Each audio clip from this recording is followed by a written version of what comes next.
Eu comecei na quarta-feira dizendo para vocês, tentando justificar por que o tema do autoconhecimento está em pauta, né?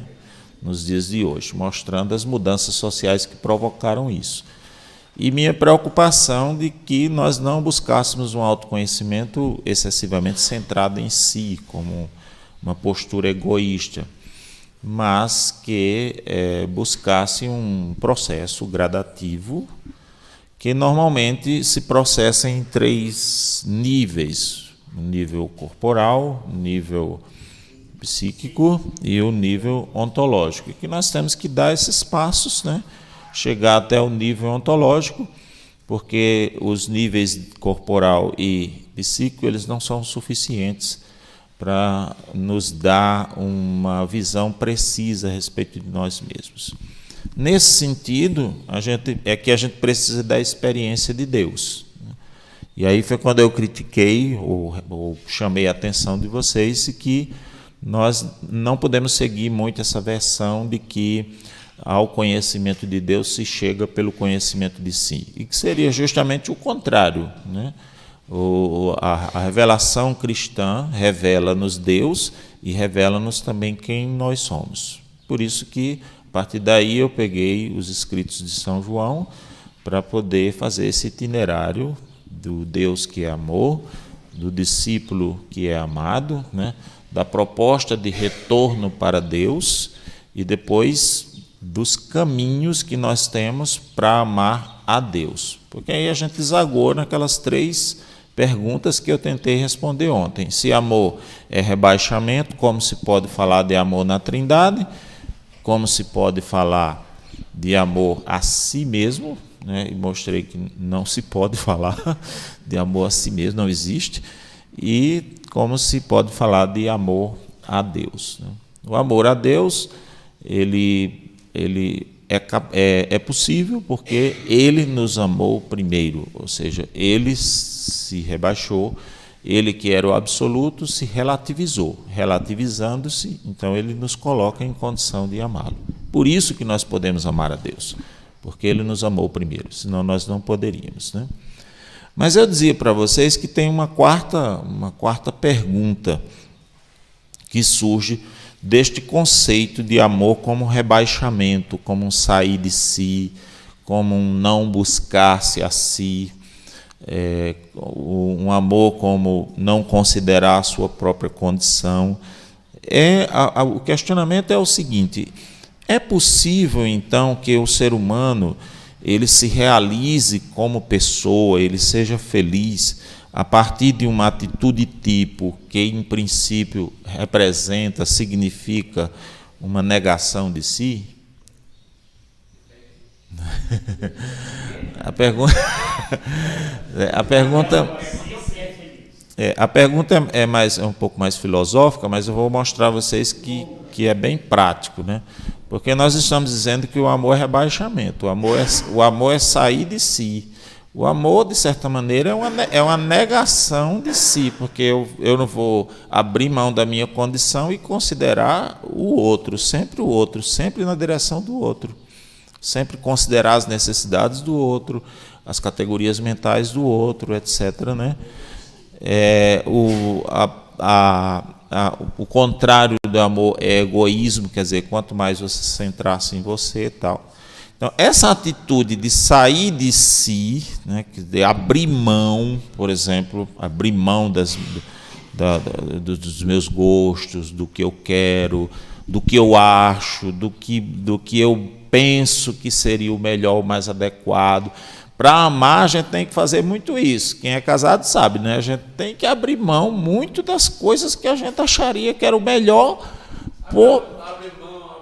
Abre. A gente só não consegue abrir a cabeça delas, né?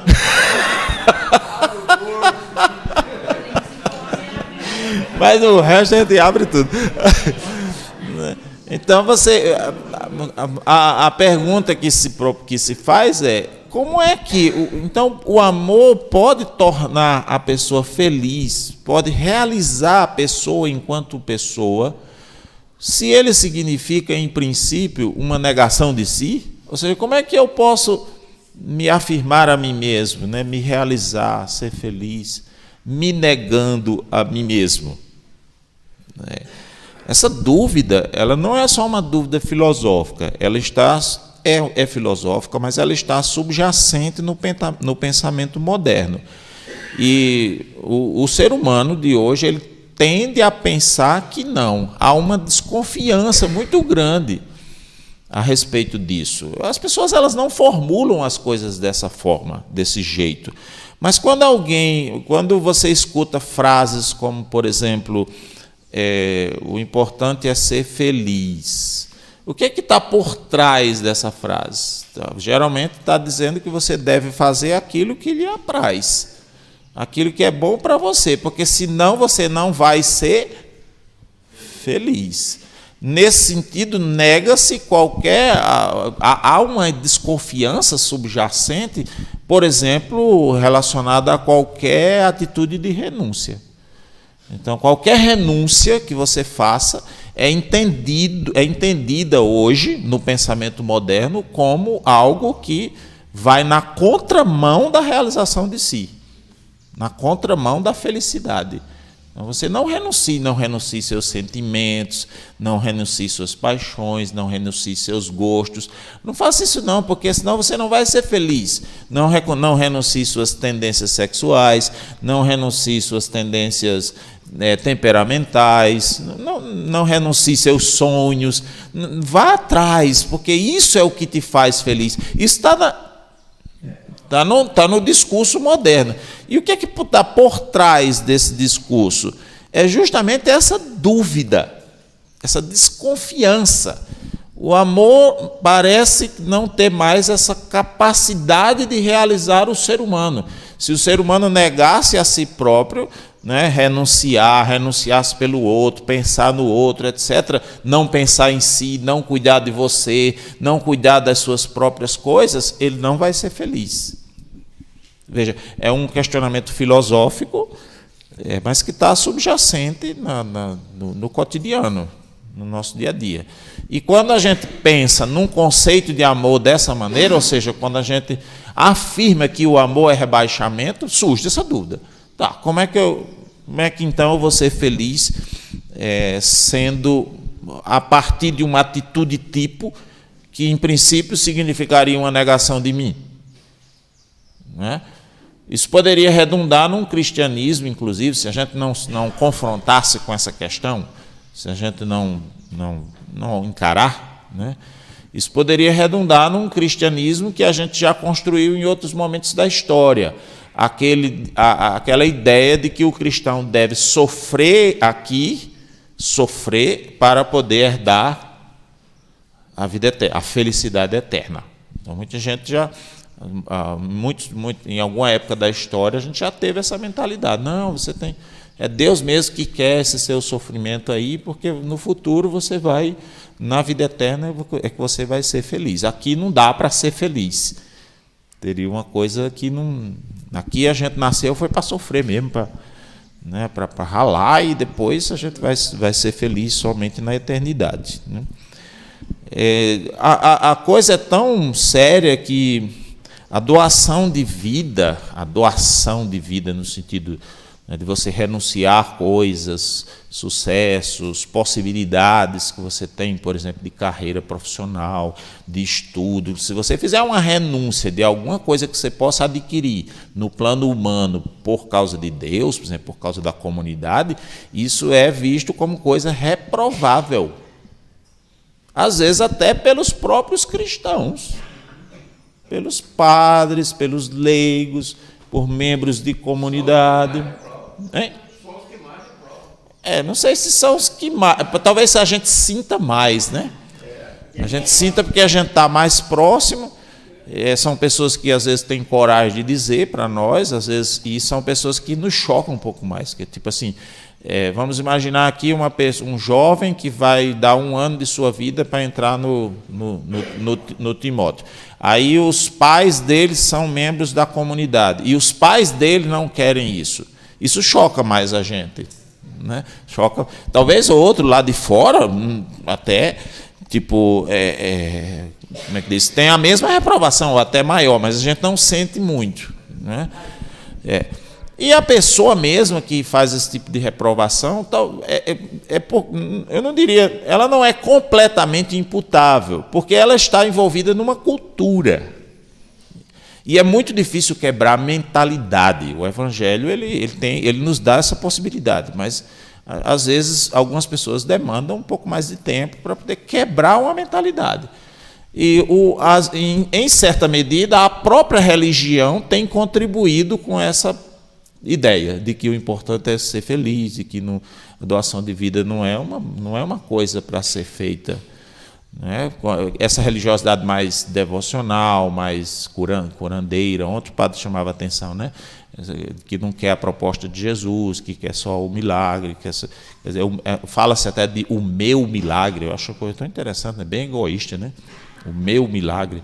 Tem uma música que diz: preciso de uma bênção, eu não vou desistir, sem ela eu não vou sair daqui. O cara ainda é exigente, né? Eu quero, e quero é agora, né? Senão eu vou ficar aqui, né? Senão não. São umas coisas assim. Então, a gente acaba tendo uma pressão sobre nós, uma mentalidade. Nós vivemos no mundo, nós somos influenciados pela cultura.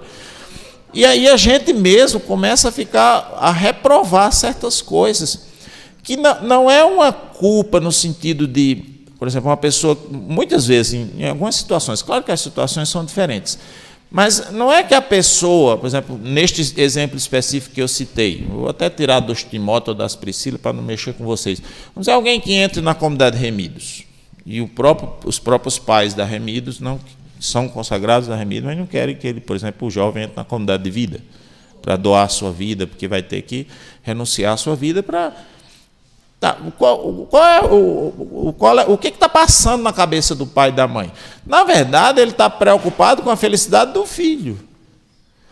Não é propriamente um ato, né, grosseiro. Ele está preocupado com a felicidade do filho. Como a mentalidade dele não é evangélica ainda, ele está na comunidade, mas não tem mentalidade evangélica. Ele está influenciado por essa cultura de hoje que duvida que a doação seja um caminho de felicidade. A doação seria um caminho de renúncia de si, né? Então o cara não vai estudar, o cara não vai, sei lá, o cara não vai ter possibilidades de caminho de ascensão social, ele pode ter problemas financeiros no futuro, uma série de situações assim que são as preocupações e as dúvidas que estão subjacentes, né? Então a gente precisa encarar isso de frente, porque senão você pode cair num desses dois extremos, ou viver como cristão, ou ser cristão, mas não viver como cristão, ou seja, com uma mentalidade pagã ou paganizada, ou então cair nesse extremo de dizer, não, a nossa vida é para sofrer mesmo e a gente vai conseguir a vida eterna e depois a gente é feliz. Mas agora a gente tem que aguentar mesmo e seguir firme. Onde é que nós devemos buscar essa resposta? Eu chamo a atenção de vocês que, como cristãos, antes de buscá-la em elucubrações filosóficas, a gente tem que buscar na vida de Cristo. Porque eu estou propondo um autoconhecimento, um caminho a partir da experiência de Deus. Então, a referência nossa é Jesus, é Cristo, é o Senhor, né?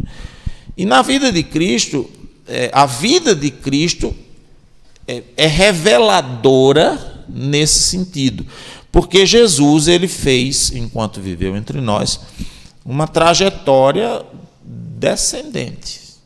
Do ponto de vista da vida pessoal dele, humana. Não estou aqui falando do verbo que se fez homem, não. Como homem, vivendo como homem, a sua vida humana, né, é uma trajetória descendente, porque Jesus se tornou, na sua época, uma pessoa bastante famosa e significativa. Ele tinha uma fama significativa. Diz o Evangelho, sua fama se espalhou pela Judéia, pela região. Muitas pessoas acorriam a ele, iam a ele. tem um momento no Evangelho que eles querem fazer Jesus de rei, né? Então, você veja, um homem que tem uma visibilidade pública muito grande, um homem que sabe fazer milagres, ou que pelo menos tem o dom de fazer milagres, cujas pessoas correm atrás, um homem que tem uma inteligência fabulosa, porque Jesus tem uma inteligência espetacular, né? Além dos dons de sabedoria, de discernimento, que poderia se tornar uma pessoa muito significativa para o seu povo, né, para o mundo. E ele abriu mão de todas essas possibilidades para entregar a sua vida e expor-se para o mundo da maneira menos valorizada possível na época, que era a morte de cruz. Então ele faz uma trajetória descendente. Você imagina, do ponto de vista da vida dele, é como se você tivesse atingido um alto grau, um alto padrão de vida, e depois você se tornasse, por exemplo, muito rico, e depois você dissesse assim: não, vou dar meus bens todos aos pobres e vou ver com eles. O que se tornaria, por exemplo, no mundo de hoje, um grande escândalo. Você imagina um rico, uma pessoa muito rica, fazer assim como Santo Antão fez: vou dar todos os meus bens aos pobres e vou ver com os pobres. Isso se tornaria uma coisa relativamente escandalosa, né? E quando Cristo fez isso, isso teve consequências muito concretas para a sua vida. Porque esse desfecho da cruz, da morte da cruz, ele frustra a expectativa das pessoas. Ele frustra. Porque o que se esperava de Jesus? Vamos aqui imaginar sob a perspectiva da multidão. Olha os discípulos de Emaús, quando vem tudo triste, esperava-se que ele fosse o Salvador de Israel, ou seja, esperava-se que ele liderasse a gente, alguma coisa assim, que ele fosse um grande homem. A vida de Cristo, ou melhor, o desfecho, né, a morte de Cristo na cruz, frustra as expectativas, inclusive dos seus seguidores. Jesus é uma grande decepção.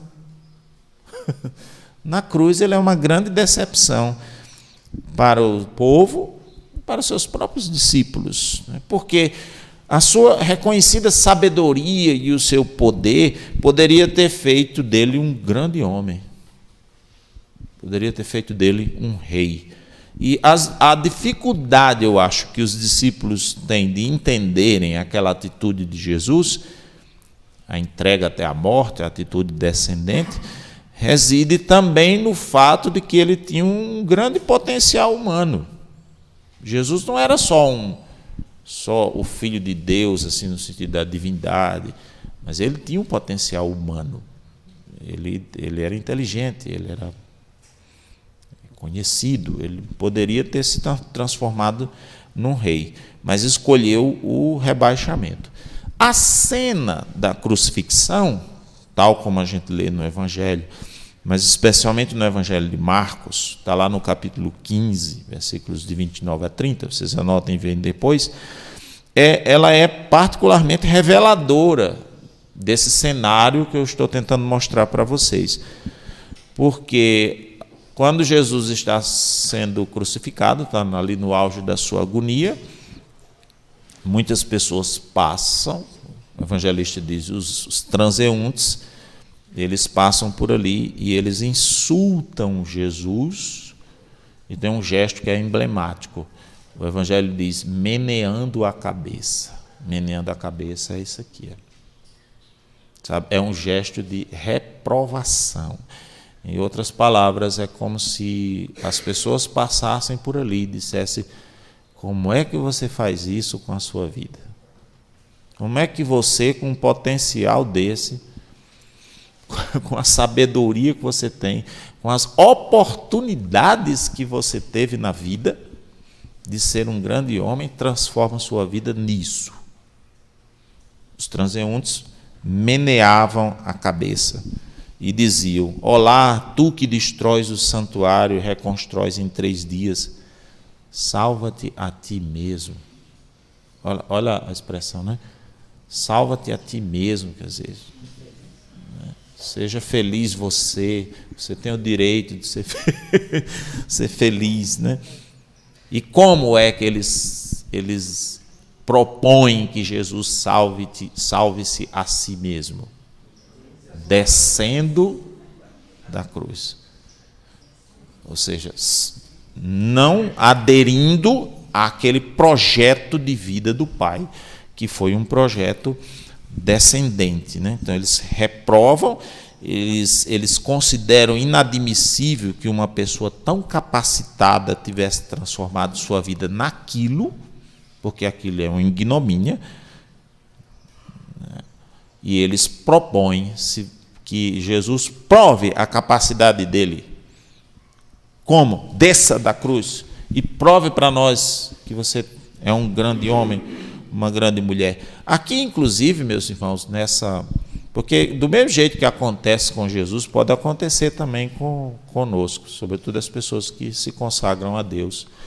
Aqui está a origem da desistência de muitas pessoas. Sabe, gente que são pessoas muito doadas a Deus e que, às vezes, de uma hora para outra, não está mais, desiste, cai num pecado, uma coisa assim. Claro que existem muitas razões, mas pode ser que a pessoa ela já vinha interiormente construindo dentro dela essa dúvida. O que eu estou fazendo com a minha vida? Não é? Aí ela entra em confronto com a cultura. Aí ela diz, mas eu não estou vendo isso. Então eu não estou sendo feliz. E eu não posso me negar a mim mesmo. Ela já vem construindo aquilo dentro dela. Porque é muito difícil você cumprir uma missão como a nossa sem que a gente esteja com uma convicção interior de que aquilo é uma verdade e justifica toda a minha doação. É muito difícil. Isso sim é difícil, né? Você cumprir com a missão exigente como é a nossa missão, sem que a gente esteja com muita convicção interior de que vale a pena fazer aquilo. Você imagina você fazer um monte de coisa, mas com aquela sensação de que não está valendo a pena, com a sensação que você está perdendo a vida. Muita gente sai, às vezes, da comunidade com esse tipo de discurso, né? Eu tinha uma pessoa lá na Remídios que saiu depois de 4, 5 anos, aí eu escutei falar que ele teria dito, foi 5 anos perdidos da minha vida. Sim, porque ele construiu tudo isso, né?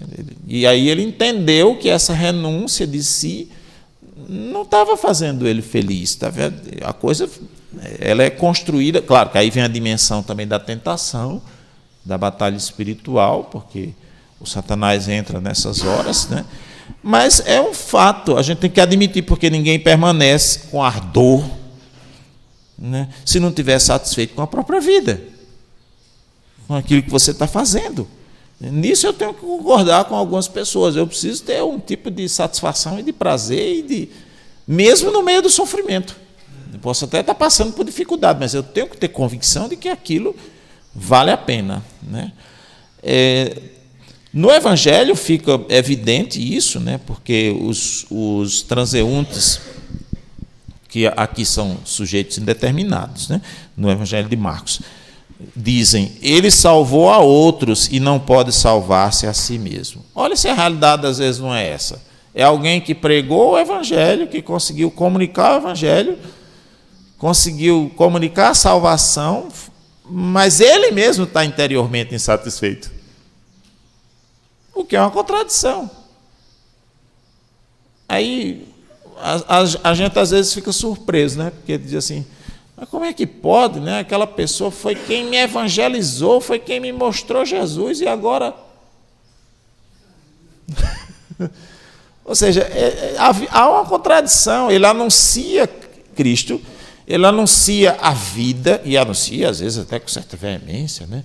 Jesus é o Senhor, Jesus é o Salvador, Ele é a solução para todos os nossos problemas.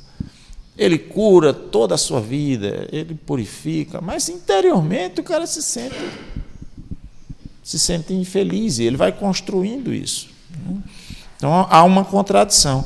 Aí eles dizem, salvou a outros e não pode salvar-se a si mesmo. O Messias, o rei de Israel, aí começa a invocar aqueles títulos que eram dados a Jesus, lembra? Você é o Messias. Você não era o Messias?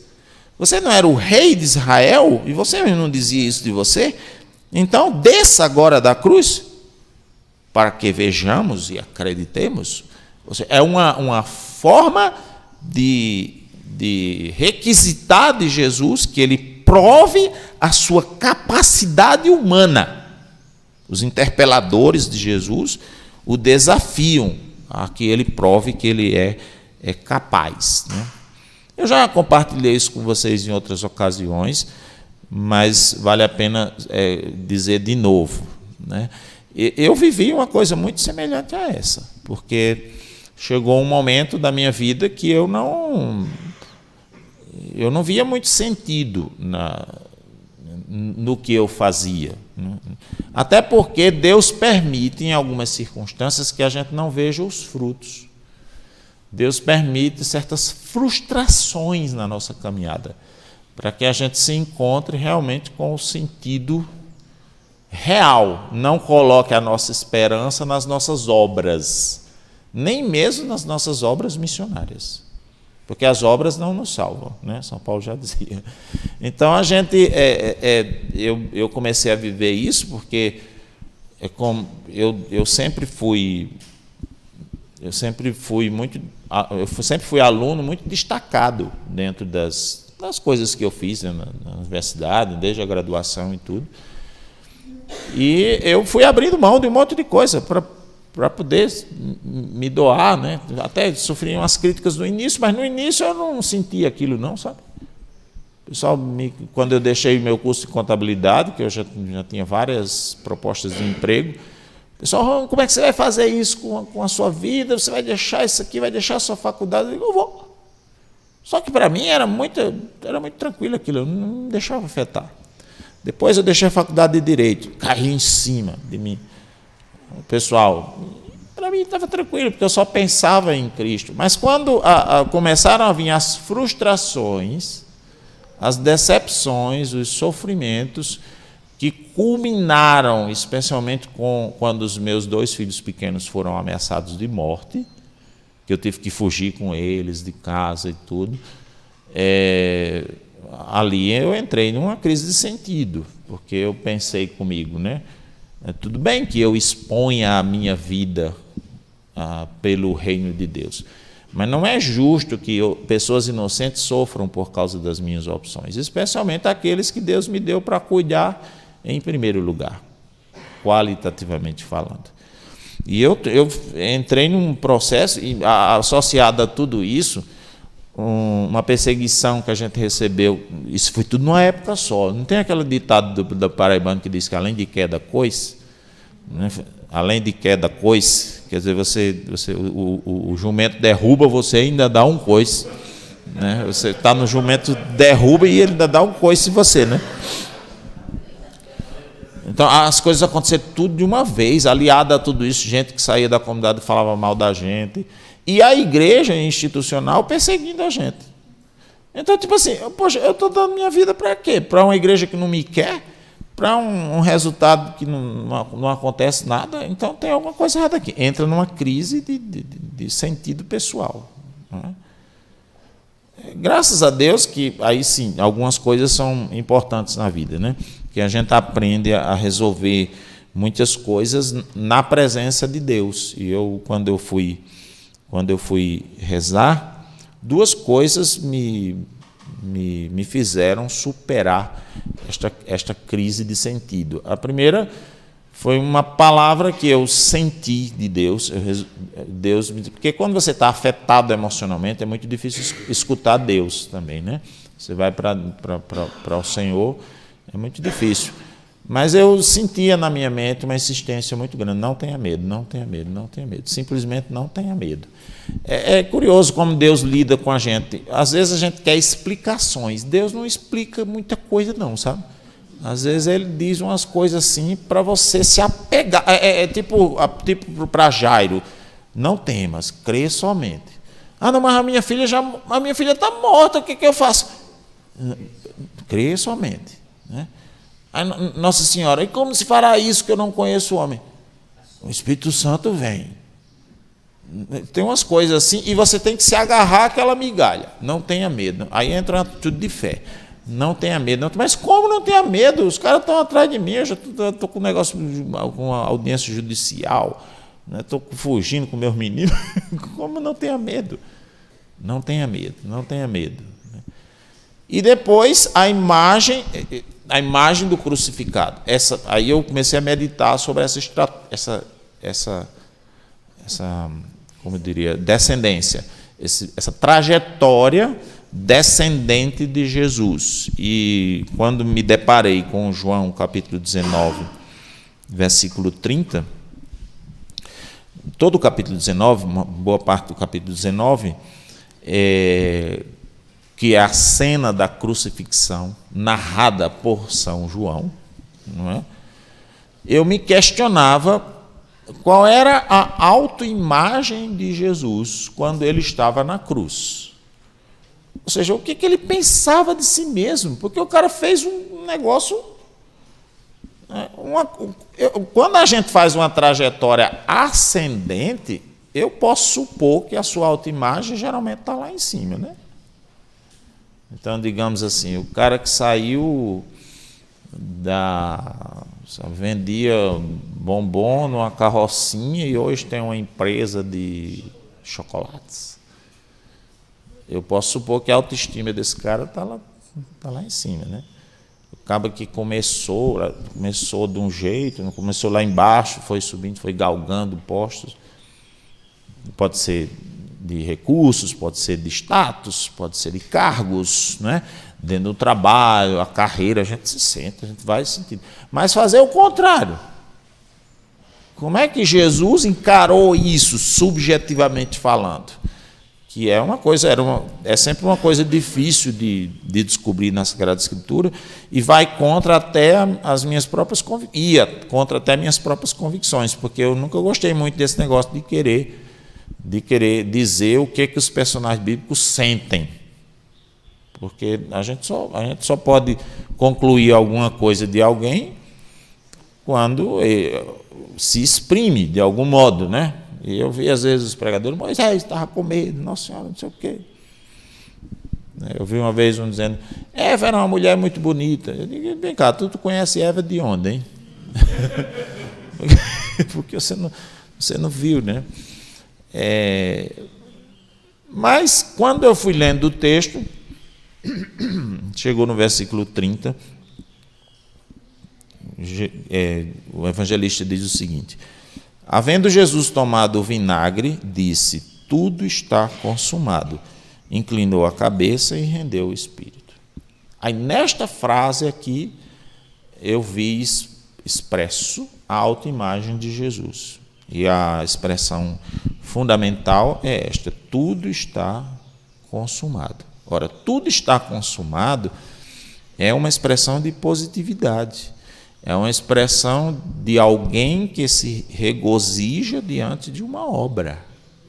É quando você conclui uma coisa que você queria muito fazer e você olha para ela assim e fica com aquela sensação de, sabe, ufa, terminei, legal, foi bom o que eu fiz. Não só a sensação de término, mas a sensação de ter feito uma coisa boa. Isso significa dizer que, isso para mim ficou claro na Escritura, que quando Jesus olhou para si próprio, depois de ter feito essa trajetória descendente, ele olhou e viu que era bom o que ele fez com a vida dele. Ele disse, tudo está consumado. Aqui a gente poderia desdobrar em fiz o que deveria ser feito, o que eu fiz foi bom, estou feliz, estou satisfeito, minha autoimagem é positiva naquilo que eu fiz, né? E Jesus disse isso no mesmo sentido, que aí eu passei a confrontar ou a relacionar as expressões e a trajetória de Cristo com as expressões do Pai na criação, no Gênesis. Então, Jesus disse, tudo está consumado, no mesmo sentido em que Deus contemplou toda a sua obra e viu que era muito bom. Ora, Jesus é a nova criação. Então, o Pai, assim como o Pai contemplou o que ele fez, a sua obra, e no final da sua obra viu, que era tudo muito bom, assim também Jesus, no final da sua obra, na recriação do mundo, na salvação do mundo, ele contempla-se e vê que tudo que fez é muito bom. E a analogia ela procede ainda mais porque a admiração do Pai se dá no sexto dia.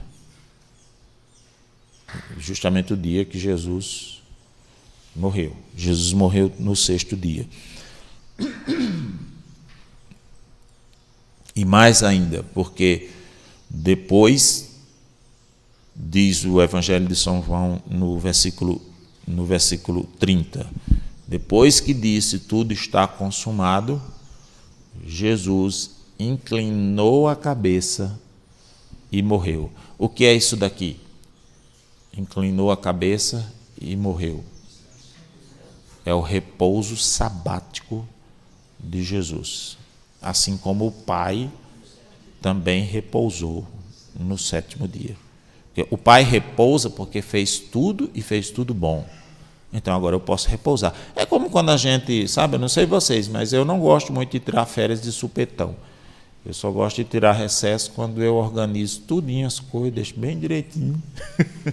Concluo o que eu tenho que concluir para depois descansar. Até quando eu fiz doutorado, eu tinha a possibilidade de defender em fevereiro e tirava férias em janeiro. E alguns diziam, não deixa para defender em fevereiro, porque eu tinha bolsa, né? Os cabas são interesseiros, né? Aí você recebe a bolsa até fevereiro. Não quero por duas razões. Primeiro, porque eu efetivamente já terminei minha tese. Então, eu vou abrir essa bolsa para outra pessoa que precisa mais do que eu. Que a gente sabe que nesses programas são assim. Então, pode ter aí um aluno que está precisando de uma bolsa, sabe, que eu vou comer 2 meses dele, eu acho isso uma desonestidade.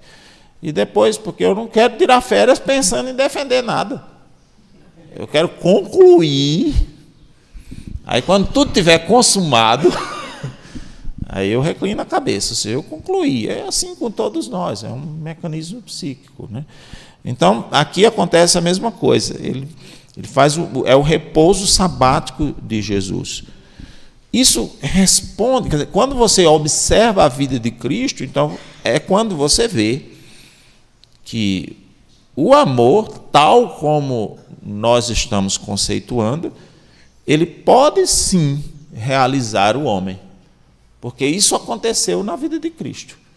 A vida de Cristo é o principal modelo ou o principal testemunho de que isso é possível, de que mesmo uma atitude descendente, que em princípio representaria uma negação de mim, ela não só pode, ela é a grande possibilidade de realização do ser humano no sentido pleno. Porque ela não é pontual.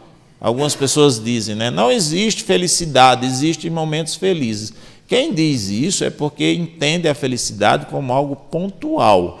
Então, acontece uma coisa boa, né? Eu estou feliz. Acontece uma coisa ruim, eu não estou feliz. Então, se eu coloco a minha felicidade ou a minha realização pessoal, não no amor, mas nas coisas que o mundo oferecia, como a gente canta na missa, eu posso ser feliz.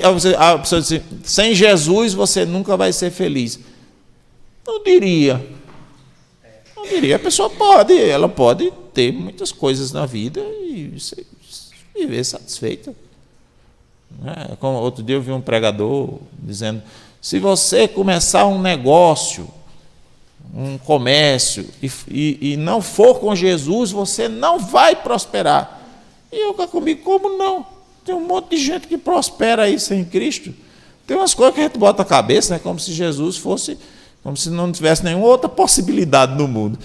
Não, a pessoa ela pode até ser feliz sem Cristo, mas só que ela vai ser feliz a partir de acontecimentos. Se ela conseguir desenvolver uma sequência de acontecimentos, né, em que ela não vai ter sofrimentos, que ela vai ter uma família estável. Aquele que faz essa proposta de viver no comércio, sem Cristo, às vezes não tem regra. Pois é, ainda tem mais isso, né?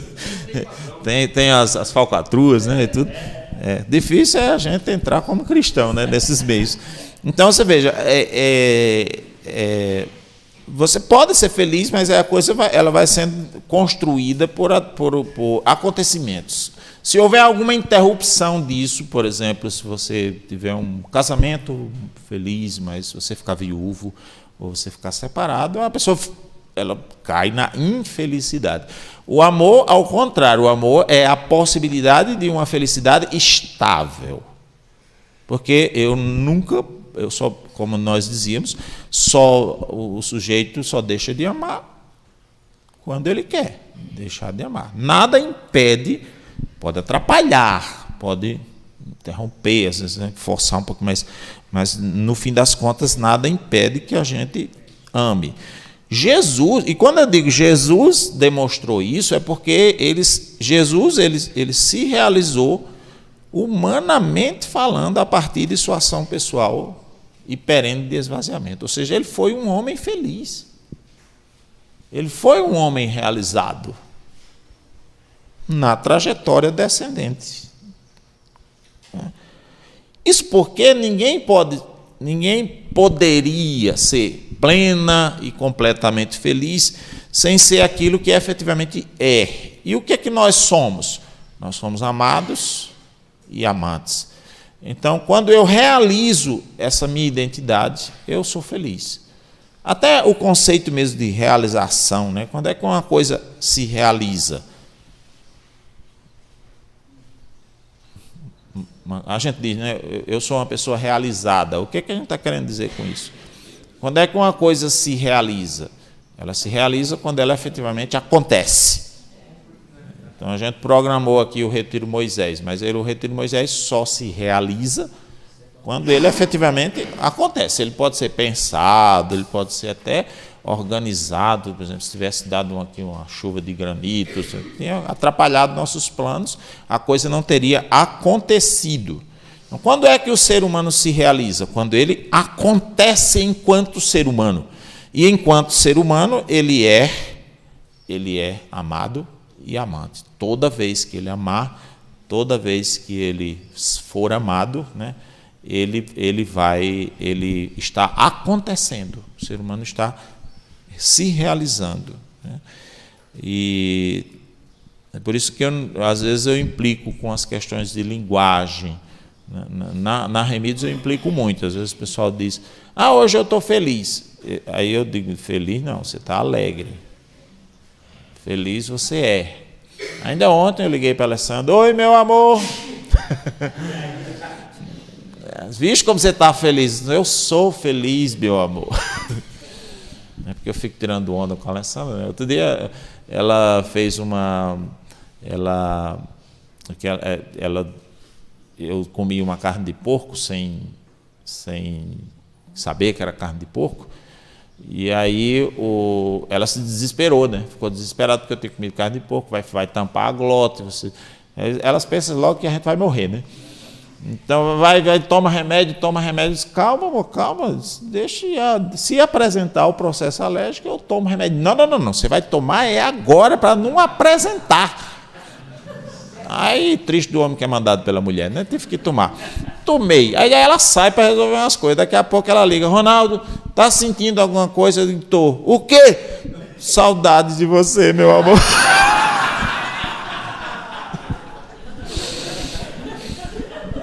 É só para tirar onda, né? Porque Mas a felicidade é justamente quando você acontece no amor, você se realiza no amor.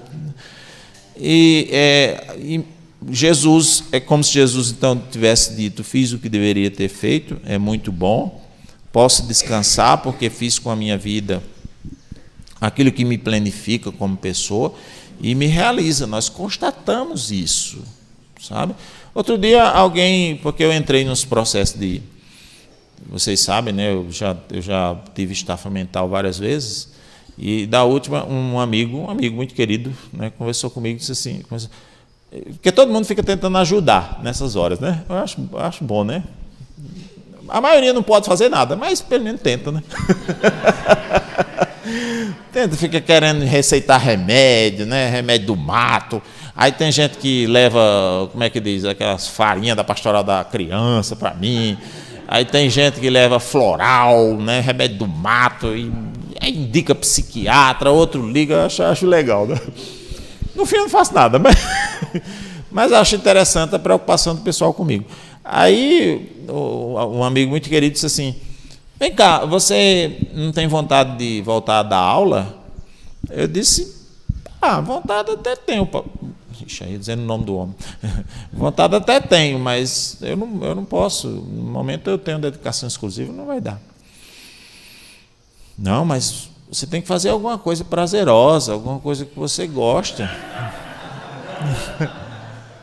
Né, você tem que. Aí vem a coisa, né? Você tem que cuidar de você. Você tem que.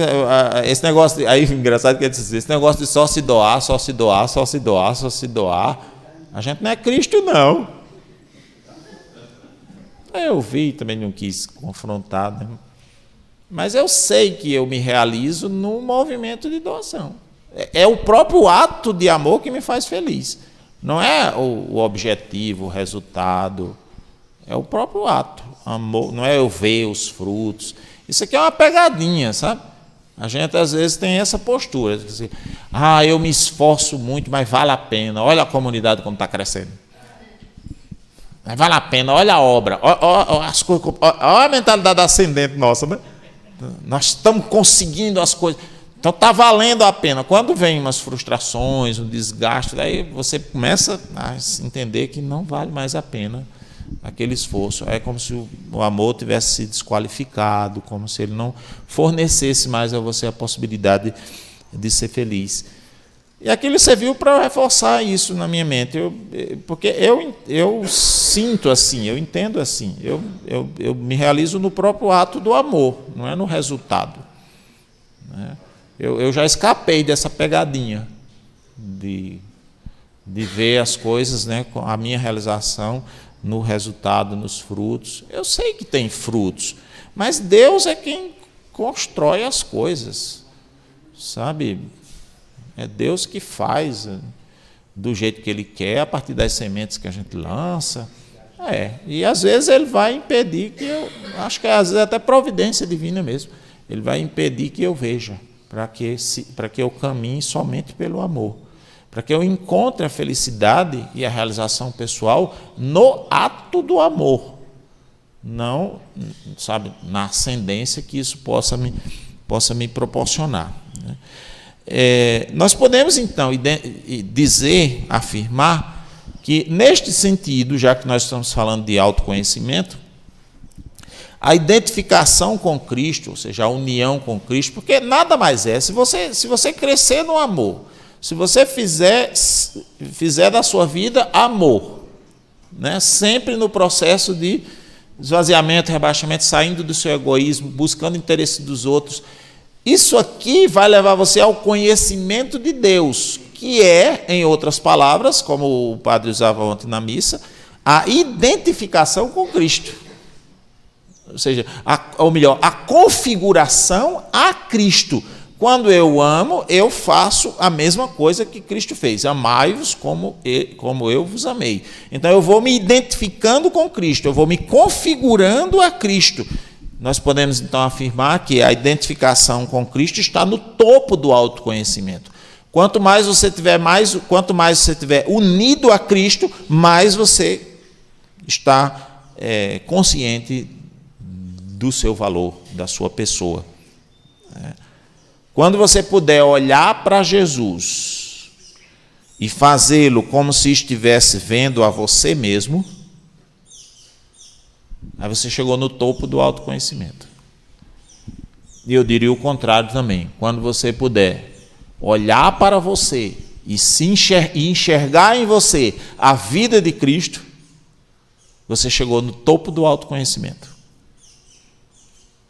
Quando você puder, estiver lá como aquele Simeão, o novo teólogo, né? Quando estou diante de mim, encho-me de respeito como se estivesse diante de vós. É diferente de narcisismo, viu? Mas pode ser confundido com tal, né? Mas não é. Nós vamos encontrar o limite disso na própria Sagrada Escritura, principalmente no exemplo de São Paulo.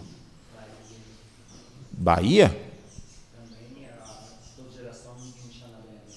Sim, de Nossa Senhora também, mas Nossa Senhora falou pouco. Na Bíblia, pelo menos, né? Quis escrever, né? Que ela falou muito, ela deve ter falado. Era mulher, né? Ela não deve. Agora, a cultura do tempo não dava muita importância às coisas da mulher, o que é uma pena, que podia ter escrito mais as coisas que ela disse, né? Mas, infelizmente, escreveram pouca coisa. Mas, sobretudo, na vida de São Paulo, que é curioso, se de um lado São João, os escritos joaninos, são os escritos que melhor revelam tudo isso em termos teóricos, mas a gente enxerga isso muito presente na vida de São Paulo. E a gente enxerga isso justamente nos capítulos 2 e 3 de Filipenses. Eu vou até pedir que vocês abram aí, que é quando ele... No capítulo 2, a gente viu logo nos versículos primeiros, que é quando ele faz dá o conceito de amor, né? Sendo ele de condição divina, etc. Aniquilou-se a si mesmo, tal. Quando chega no versículo 20, já aí no versículo 20 do mesmo capítulo 2, no capítulo 2, não, no versículo 20, não. No versículo 4 do capítulo 3, que é lá na frente, né? Que na Bíblia Ave Maria, não sei se vocês têm ainda usam isso, até o título é O que Paulo fez por Cristo. Ele diz assim, eu poderia confiar também na carne. Aqui um modo que São Paulo usa, né? Você pode prestar atenção que, a exemplo de Cristo e de Maria, você não vê Paulo também fazendo nenhum tipo de autodepreciação. Muito ao contrário, ele às vezes é confundido com uma pessoa jactante. E até tem um momento que o pessoal diz, ele, nas cartas dele, ele diz muita coisa, depois é um fraco aqui, né? Por causa das afirmações que ele faz a respeito de si mesmo. Ele diz assim, ele diz, eu poderia confiar também na carne. Se há quem julgue ter motivos humanos para se gloriar, maiores os possuo eu. Aí elenca, isso aqui é o currículo do tempo de Paulo, né? O currículo Lattes. Circuncidado ao 8º dia, da raça de Israel, da tribo de Benjamim, hebreu e filho de hebreus, quanto à lei, fariseu, quanto ao zelo, perseguidor da igreja, quanto à justiça legal, declaradamente irrepreensível. Veja, ele situa ali, ele elenca o seu currículo, né? E em parte alguma da Bíblia, Paulo enumerou tantos títulos como aqui, ele enumera, né? E a sua intenção parece clara, é caracterizar a sua posição, ou melhor, a sua condição, para depois dizer o que foi que ele fez. E o que foi que ele fez? Essa condição obedece aos padrões de prestígio, de afirmação pessoal, que eram requeridas no seu tempo. né? Hoje a gente apresentaria outras, né? Deixando claro o lugar que ele ocupa, ele deixa claro o lugar que ele ocupa, aí com isso ele prepara e realça a atitude que o assemelha a Jesus, que é a atitude descendente. Ora, todas essas coisas que para mim eram ganhos, está no versículo 7, viu? Todas essas coisas que para mim eram ganhos, eu as considerei como perda por causa de Cristo. Como não, eu considero que tudo é perda em comparação deste bem supremo, que é o quê? O conhecimento de Jesus. Lembra-se, conhecimento é a mesma coisa que experiência.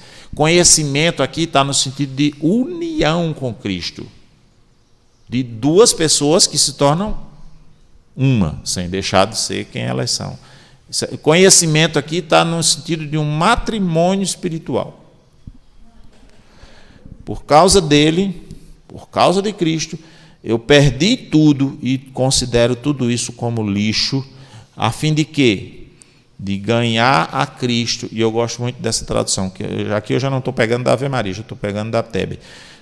E ser achado nele. Veja, eu deixei todas as coisas, eu considerei essas minhas posições como lixo, a fim de me unir a Cristo, me configurar com Ele e ser achado nele. Ou seja, para que quando as pessoas olharem para mim, elas enxerguem Cristo em mim. Por isso, na carta aos Gálatas, ele chega a afirmar: já não sou eu que vivo, é Cristo que vive em mim. A afirmação, aliás, que nós poetizamos demais na nossa pregação. Nós deixamos o negocinho muito piegas. Nós não aprofundamos isso. Nós achamos que Cristo que vive em mim é viver com os dentes no corador, é sorrir, é não sei o quê, é ser acolhedor. É gente simpática, gente ruim sabe ser simpática. Às vezes até melhor do que nós.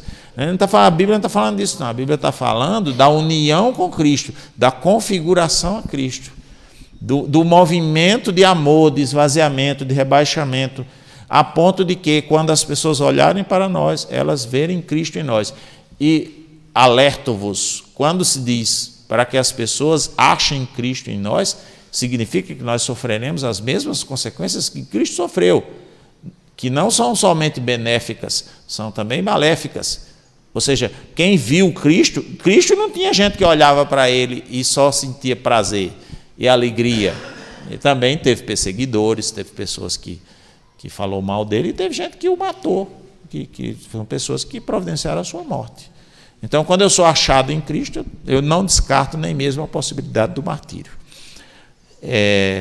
Então, ele assume essa atitude, que na verdade é uma imitação do Senhor, e isso o torna semelhante a Cristo.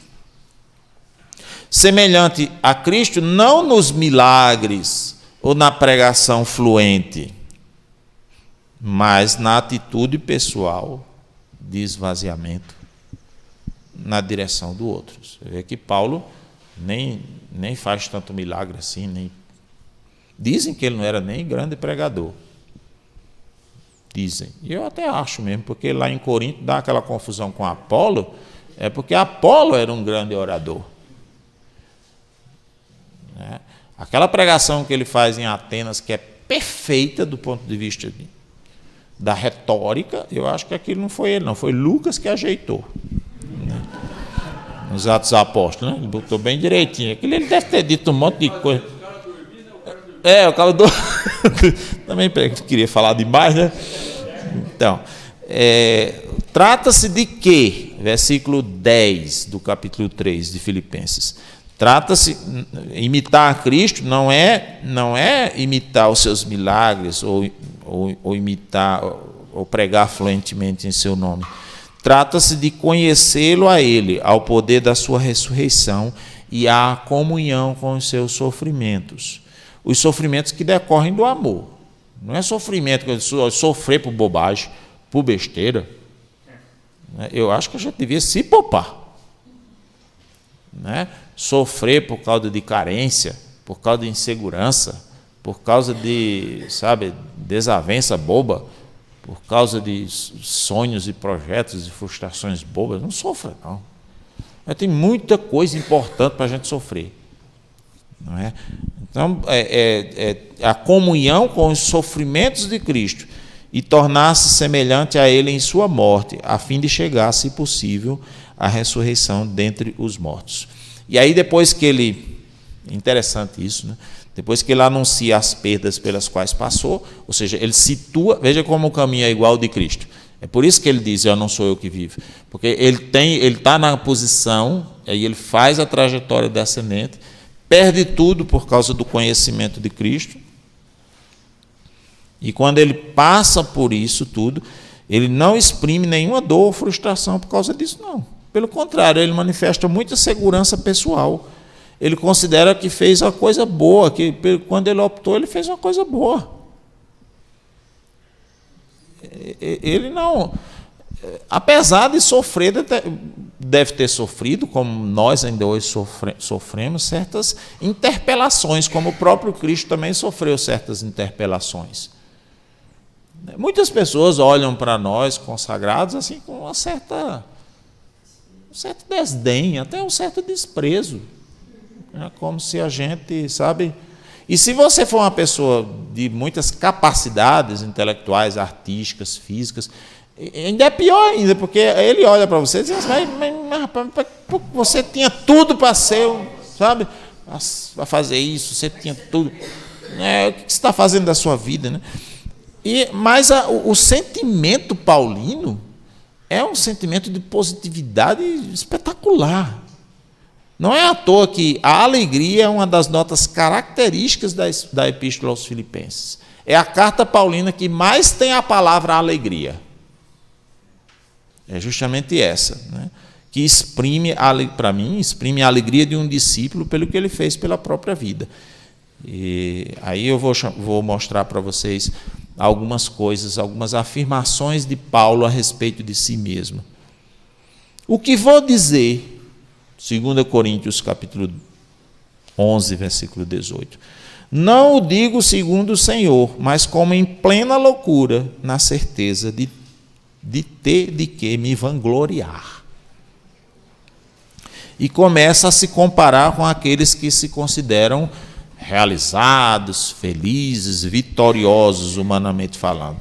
Eles são hebreus? Eu também. Israelitas? Eu também. Da descendência de Abraão, eu também.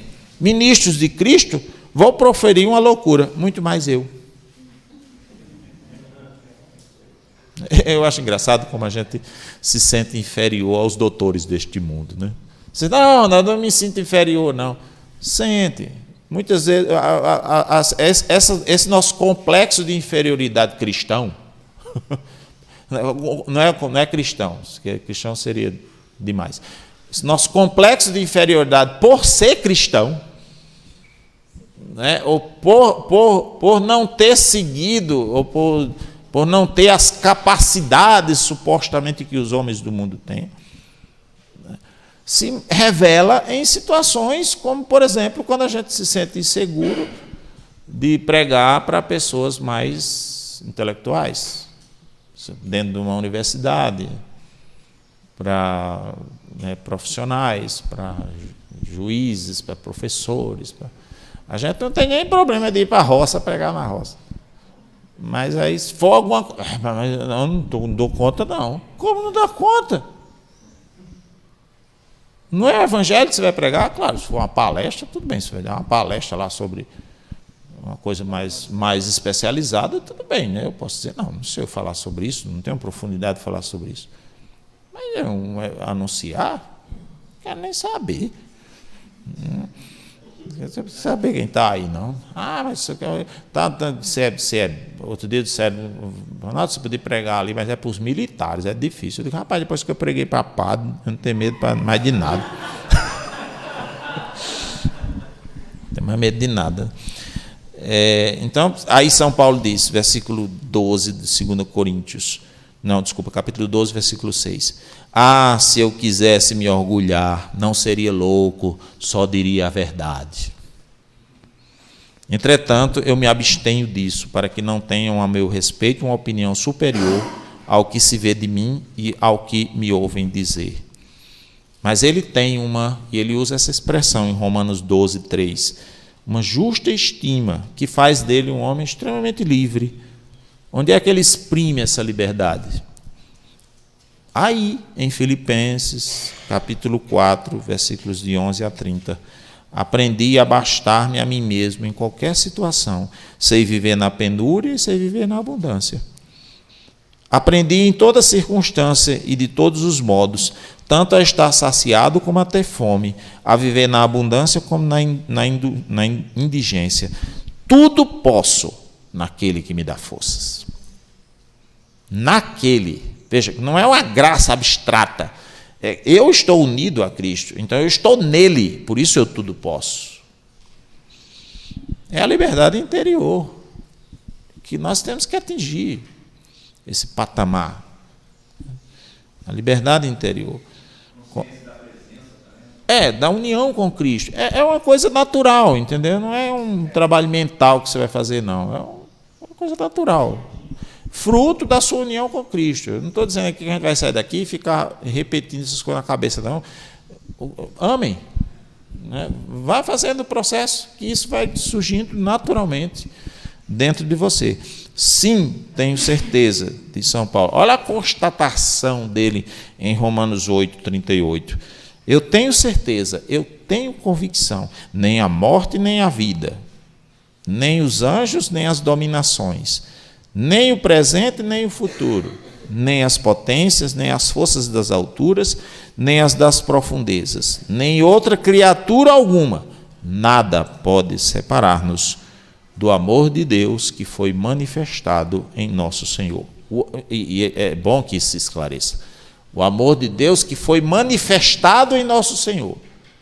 Porque esse amor de Deus que o pessoal diz que experimenta aí de maneira somente emocional e subjetiva, a experiência tem demonstrado que muita coisa tem afastado, tem sido motivo para se afastar, né?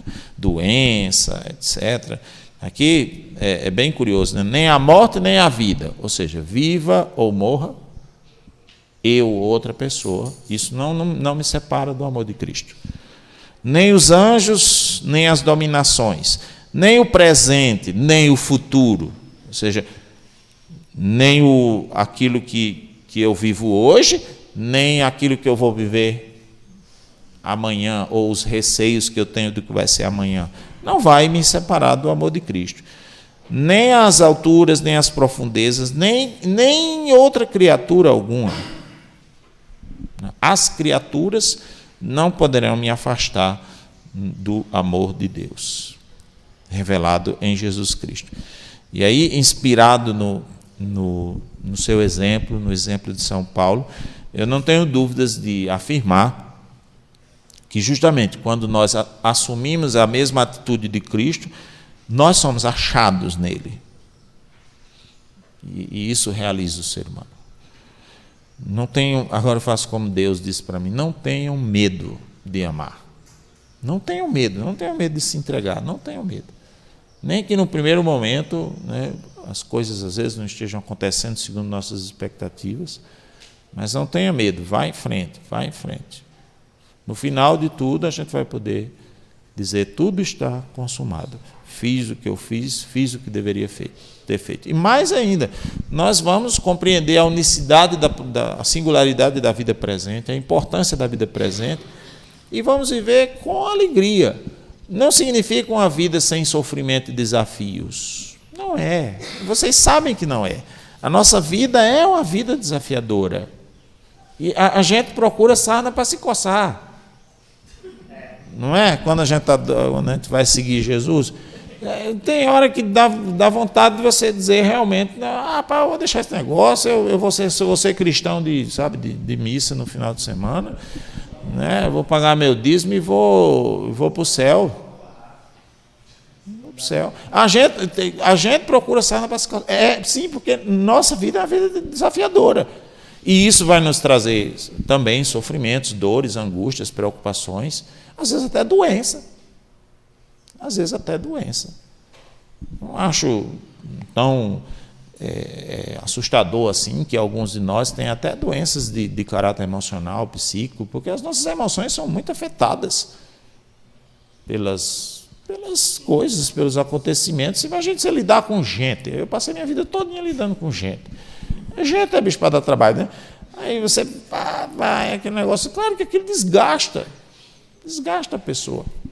Mas em nenhum momento, né, me passa pela cabeça algum tipo de... A não ser nesse período de crise que eu vivi, né?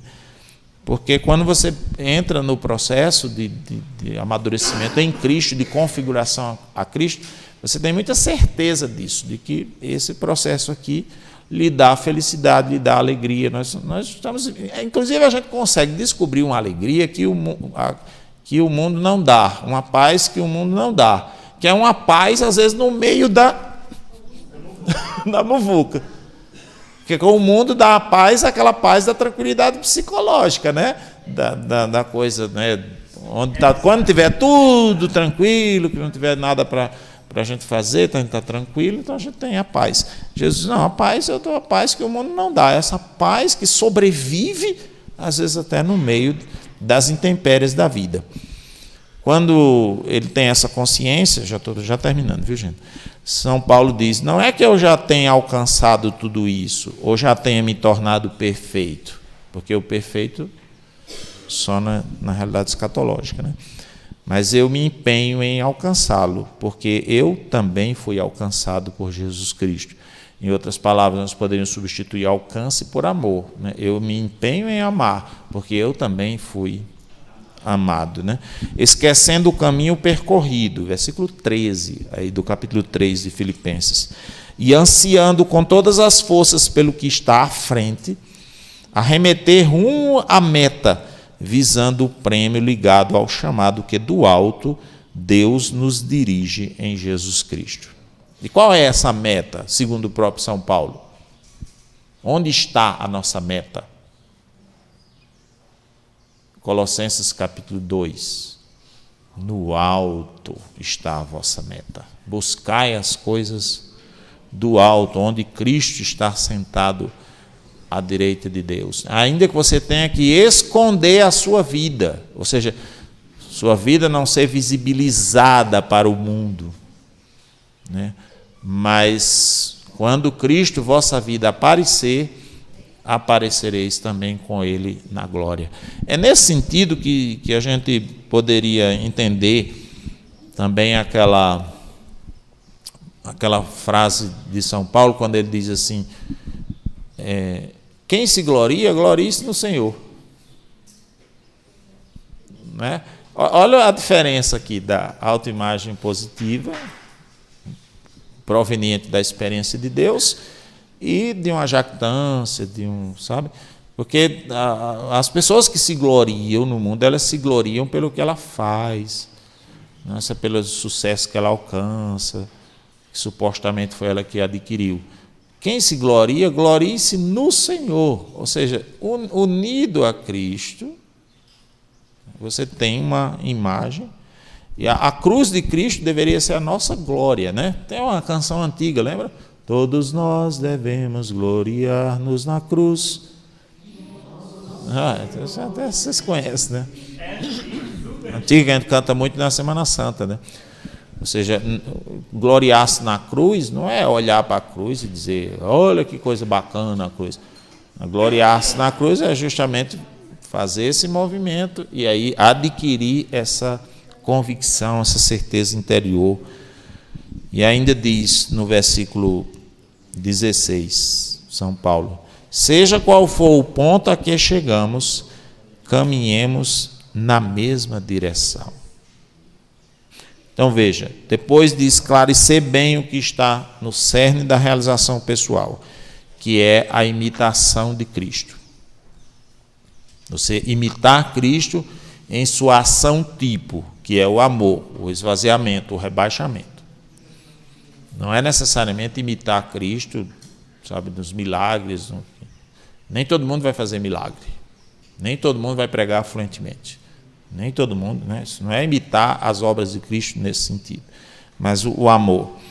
Depois de dizer que ele fez esse movimento concretamente, eu estou me referindo a São Paulo, considerando como perda a sua condição para ganhar o conhecimento de Jesus, e de reconhecer que não alcançou ainda à perfeição, mas alertar que persegue isso com todas as suas forças e sem nenhuma outra preocupação, porque tem um momento aqui que ele diz, não tenho outra preocupação, a minha preocupação é essa, é atingir o conhecimento de Jesus.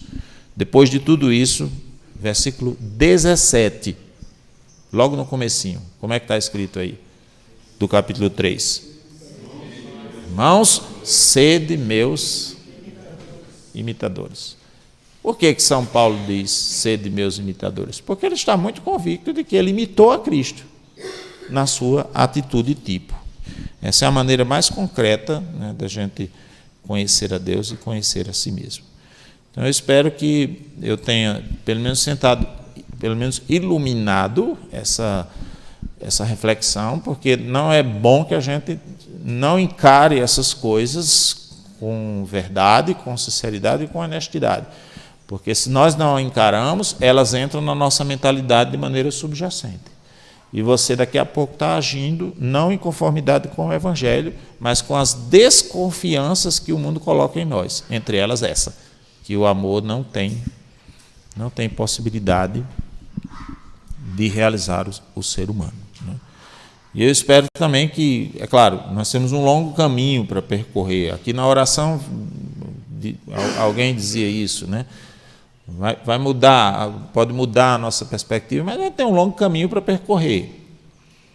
Mas procurem se lembrar, né, de tudo isso que nós refletimos nos momentos, sobretudo nos momentos chave, nos momentos difíceis da vida de vocês. Eu quereria, Deus é quem sabe, mas eu quereria que esse tipo de reflexão, ele ou ela, reflexão, esse tipo de reflexão, ele, que é tipo, né, conforme, esse tipo de reflexão, ele se expandisse para mais pessoas, para mais gente, para mais, como vocês vão fazer aí um efeito cascata, para que as pessoas, elas realmente, elas entrem no cerne da vida cristã, elas conheçam o mistério de Cristo tal como deve conhecer.